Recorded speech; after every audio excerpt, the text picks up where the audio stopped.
Gli harleisti si dividono in due gruppi principali: chi ha un carburatore S&S e chi vorrebbe averne uno.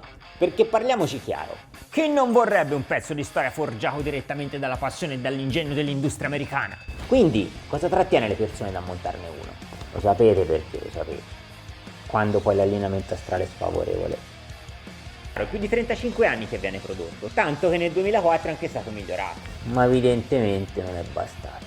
Ma noi, nonostante previsioni infauste, lo domeremo. Cominciamo subito per preparare due candele nuove, con gli elettrodi alla distanza di 1 millimetro. Questa è la cosa più importante di tutte. Di fatto, il colore delle candele poi ci dirà come dovremo intervenire. Quando la distanza degli elettrodi non è corretta, la combustione non avviene correttamente. Il colore della candela non rispecchierà la verità dei fatti.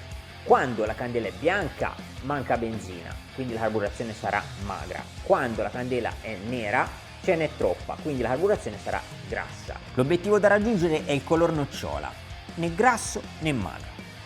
Ora scordiamoci tutte le pozioni, formule magiche, combinazioni di getti imposte da chiunque. Cerchiamo invece di capire poche cose ma essenziali. 5 regolazioni. Vite del minimo. La vite del minimo ci permette di aumentare o diminuire il regime dei giri al minimo. Il minimo deve essere 1000 giri. Primo, perché secondo S&S in questo modo il carburatore a bassi regimi non ha incertezze. Secondo, perché la pompa dell'olio sotto 1000 giri lavora male, se non per niente. E questo è valido per tutti. Tutti! Guardate il manometro. E qua sotto c'è una pompa olio S&S ad alto volume e pressione.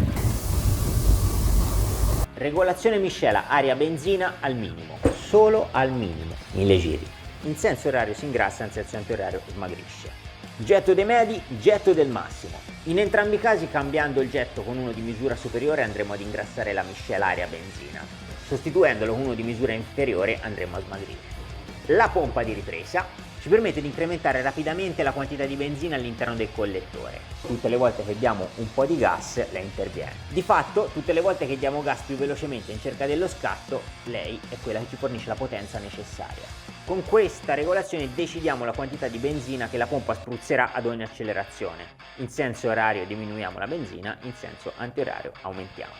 Ehi, ricordatevelo che il vero nemico è lei. Semplifichiamo.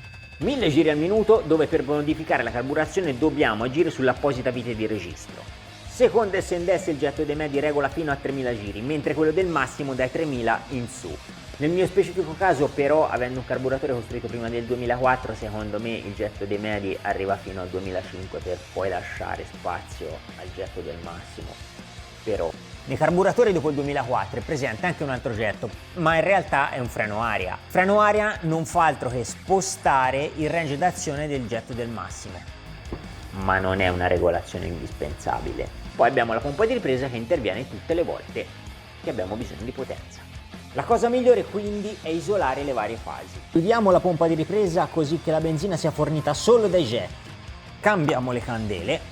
Cominciamo a regolare quindi la miscela aria-benzina al minimo, tanto per cominciare un giro in quarto come da manuale, minimo a 1000 giri. E si va a scaldare la moto. La moto va scaldata bene, molto bene, perché finché non entra tutto in temperatura il carburatore potrebbe risultare un po' più magro. Provato, è vero. La procedura di regolazione si conclude ruotando lentamente in senso orario fino a quando il numero dei giri non scende leggermente. Ripartiamo dal punto di partenza ruotando in senso antiorario fino a quando non viene percepito un lieve aumento del numero dei giri. La regolazione ottimale si trova nel punto intermedio fra questi due estremi, né grassa né magra nel mezzo. Come detto prima, il getto dei medi funziona fino a 2500 giri, quindi sarà sufficiente non superare questa soglia. In questo modo isoliamo il funzionamento del getto. Fatto qualche chilometro si controlla la candela. Nera, la morte. Grassissima. A questo punto non ci resta altro che sostituire il getto con uno di misura inferiore. Scaldiamo il motore nuovamente e poi andremo a regolare nuovamente la vite di miscela aria-benzina al minimo e riregoliamo un'altra volta al minimo. Ovviamente siamo sfigatissimi e dobbiamo ripetere questa operazione altre 2 volte. Questo perché probabilmente montando un albero a camme che fa entrare in coppia il motore a 4500 giri piuttosto che a 2000, forse ho meno bisogno di benzina a bassi regimi. Per il getto del massimo invece 4 corsie a 4000 giri, isolando solamente il suo comportamento, e dopo un po' ci si ferma a controllare. Dopo aver fatto un po' di chilometri a circa 4000 giri in modo da far lavorare il più possibile il getto del Massimo, levo la candela. Ora io per strada ho sentito un paio di sbuffi, sono abbastanza convinto che sia un po' magra, infatti è lievemente bianchina. Io metterei un getto un punto superiore e ci siamo. Dopo aver messo una vaschetta sotto, chiusa la benzina, si allenta il tappo del getto. Per sostituire il getto ci vuole l'apposita chiave. Ora questa me la sono fatta io perché ha la possibilità di poterla utilizzare come un cacciavite, come in questo caso, quindi decisamente la ritengo molto più comoda così. Il getto che c'era era da 0,72 e siamo pronti per la pompa di ripresa. Apriamo di un giro un quarto alla volta fino a quando la risposta del motore non ha incertezza.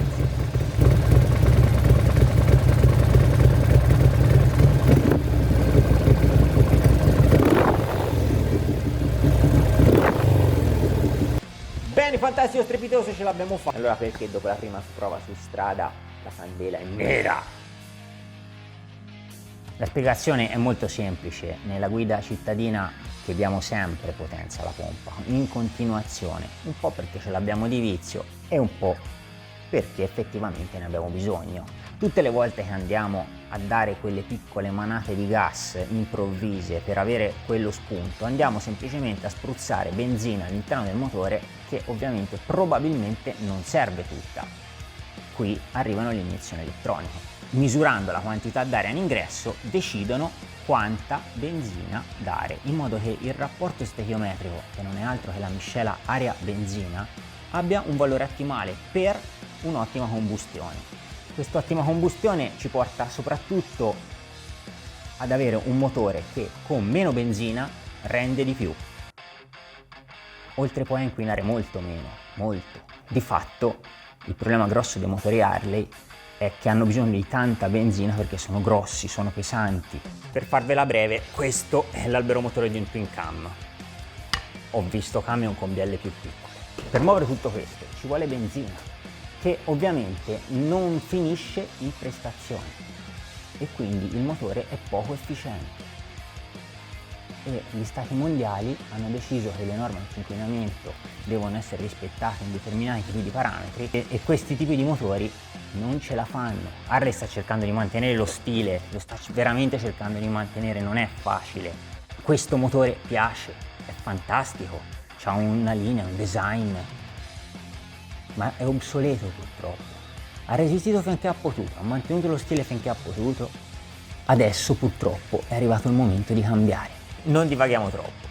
In conclusione, il carburatore S&S va veramente bene. Esiste in commercio addirittura qualche kit per migliorarlo, uno per la pompa di ripresa e quell'altro invece sembra che riesca a risolvere il problema dell'altitudine. Ma questo lo vedremo in un altro video. Beh, io ringrazio tutti quelli che hanno avuto la pazienza di guardare questo video. Suggeritemi l'argomento del prossimo video. Io sono Alessandro, Monster Cycle con la mia officina, tutto questo è Custom is Life.